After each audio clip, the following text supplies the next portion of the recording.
கர்த்தருடைய பரிசுத்த நாமத்திற்கு மகிமை உண்டாவதாக. தேவன் அருளிய மினிஸ்ட்ரி மூலமாக உங்களோடு தொடர்பு கொள்வதிலும் இந்த மகிழ்ச்சி அடைகிறோம். இன்றைக்கும் இந்த நாளிலும் தேவன் நமக்கு கொடுக்கிற வார்த்தை 128 சங்கீதம் முதல் 2 வசனங்கள். கர்த்தருக்கு பயந்து அவர் வழிகளில் நடக்கிறவன் எவனோ அவன் பாக்கியவான். உன் கைகளின் பிரயாசத்தை நீ சாப்பிடுவாய், உனக்கு பாக்கியமும் நன்மையும் உண்டாயிருக்கும். ஹல்லேலூயா. கிறிஸ்துவுக்குள் பிரியமானவர்களே, கர்த்தருடைய வார்த்தை சொல்லுகிறது, கர்த்தருக்கு பயந்து கர்த்தருடைய வழிகளில் நடக்கிறவன் எவனோ அவன் பாக்கியவான் என்று. இன்றைக்கு நம்முடைய வாழ்க்கையிலே கர்த்தருடைய வழிகளிலே நடக்கிறோமா? கர்த்தரை குறித்த ஒரு பயத்தோடு வாழ்கிறோமா? அப்படி நாம் வாழும்போது நம்முடைய குடும்பம் ஆசீர்வதிக்கப்படும், நாம் பாக்கியவான்களாய் இருப்போம். ஹல்லேலூயா. கர்த்தரை குறித்த பயம் என்பது தீமையை வெறுப்பது. தீமையை வெறுப்பதே கர்த்தரை குறித்த பயம். ஒரு மனிதனுடைய வாழ்க்கையிலே கர்த்தரை குறித்த ஒரு பயம் இருக்கும் என்றால் தீமையான காரியங்களை விட்டு விலகி வாழ்வார்கள், பாவமான காரியங்களை விட்டு விலகி வாழ்வார்கள், துன்மார்க்கமான காரியங்களை விட்டு விலகி வாழ்வார்கள்.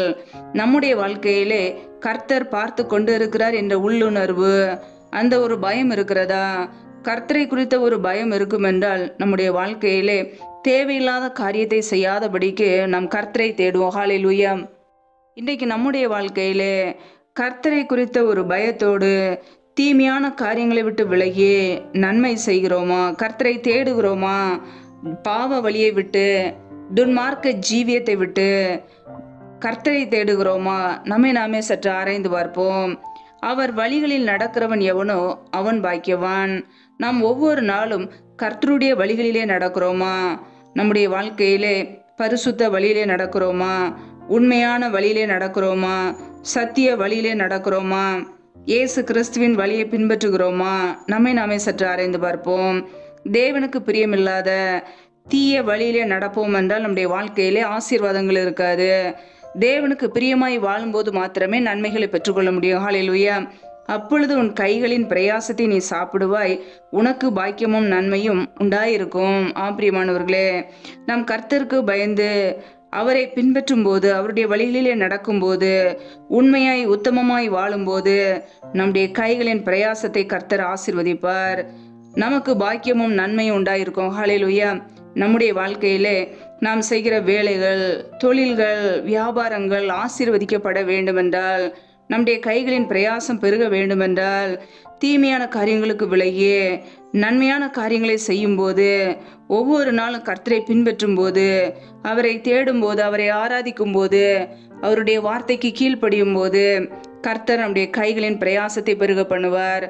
நம்முடைய தானியத்தை சத்துரு ஒருபோதும் சாப்பிடாதபடிக்கு நம்முடைய கைகளின் பிரயாசத்தை நாம் சாப்பிடும்படியாக கர்த்தர் ஆசீர்வதிப்பார். ஹல்லேலூயா. நாம் செய்கிற வேலைகள், தொழில்கள், வியாபாரங்கள் எல்லாவற்றிலும் இருந்து மீதமெடுக்க கர்த்தர் கிருபை செய்வார்.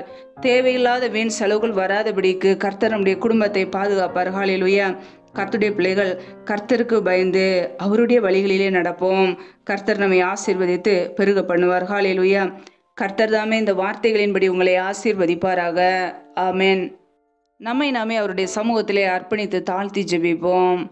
எங்களை அதிகமாய் நேசிக்கிற எங்கள் அன்பின் பரலோக பிதாவே, துதிக்கிறோம், ஸ்தோத்திரிக்கிறோம். அப்பா, இந்த நாளிலும் கூட உடைய வார்த்தைகளோடு எங்களோடு பேசினீரே, அதற்காக உமக்கு ஸ்தோத்திரம், ஸ்தோத்திரம், ஸ்தோத்திரம். ஒவ்வொரு நாளும் கண்ணின்மணி போல் எங்களை பாதுகாத்து கிருபையோடு ஜீவனோடு வைத்திருக்கிறீரே, உமக்கு நன்றி அப்பா.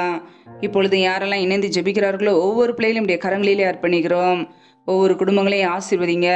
பிள்ளைகள் செய்கின்ற எல்லா காரியங்களையும் என் தேவன் ஆசீர்வதித்து உயர்த்துங்கப்பா. பிள்ளைகள் செய்கின்ற வேலைகள், தொழில்கள், வியாபாரங்கள் எல்லாவற்றையும் ஆசீர்வதித்து பெருக பண்ணுங்க. கையின் பிரயாசங்கள் வெறுமையாய் போகாதபடிக்கு, வீண் செலவுக்கு போகாதபடிக்கு, வட்டிக்குன்னு சொல்லி போகாதபடிக்கு என் தேவன் பிள்ளைகளை ஆசீர்வதிங்க. எந்தெந்த குடும்பங்களிலெல்லாம் கடன் பிரச்சனையிலே உபத்திரவத்தோடு கண்ணீரோடு வாழ்கிறார்களோ என் தேவன் அந்த குடும்பத்தை சந்திப்பீராக. கடன் என்ற நிந்தையை நீக்கி என் தேவன் ஆசீர்வதிங்கப்பா. பிள்ளைகளை கடன் கொடுக்கிறவர்களாய் மாற்றுங்க. என் தேவன் ஆசீர்வதித்து உயர்த்துவீராக. எந்தெந்த குடும்பங்களிலெல்லாம் பலவீனத்தோடு, சோர்வோடு, வியாதியோடு இருக்கிறார்களோ என் தேவன் அவர்களை சுகமாக்குங்க. உடைய சுகமாக்கும் கரம் பிள்ளைகளை தொட்டு சுகமாக்கட்டும், விடுதலையாக்கட்டும். பலவீனத்திலும் உடைய பலன் பரிபூரணமாயே விளங்கட்டும் அப்பா. என் தேவன் தொடுங்க, சுகமாக்குங்க, ஆசீர்வதிங்க. உடைய கரங்களிலே அர்ப்பணிக்கிறோம் அப்பா. இந்த நாள் முழுவதும் எங்களை பத்திரமாய் பாதுகாத்து கொள்ளுங்க. எந்த சத்துருவின் கிரியைகளோ வேதனைகளோ துன்பப்படுத்தாதபடிக்கு வேலியடைங்கப்பா. உடைய பரிசுத்த இரத்தத்துக்குள்ள எங்களை அர்ப்பணிக்கிறோம். உடைய ஆள்கைக்குள்ள அர்ப்பணிக்கிறோம். எங்களை பாதுகாத்து கொள்ளுங்க, ஆசீர்வதிங்க. முற்றிலுமாக தாழ்த்தி ஜெபிக்கிறோம். எல்லா துதி கன மகிமையெல்லாம் ஒருவருக்கே செலுத்துகிறோம். இயேசு கிறிஸ்துவின் மூலம் ஜெபிக்கிறோம் எங்கள் ஜீவனுள்ள நல்ல பிதாவே, ஆமேன். கர்த்தர் தாமே உங்களையும் உங்கள் குடும்பங்களையும் ஆசீர்வதிப்பாராக. ஆமேன். Thanks for watching. Please subscribe our channel. Click the like and share. Click the bell. God bless you.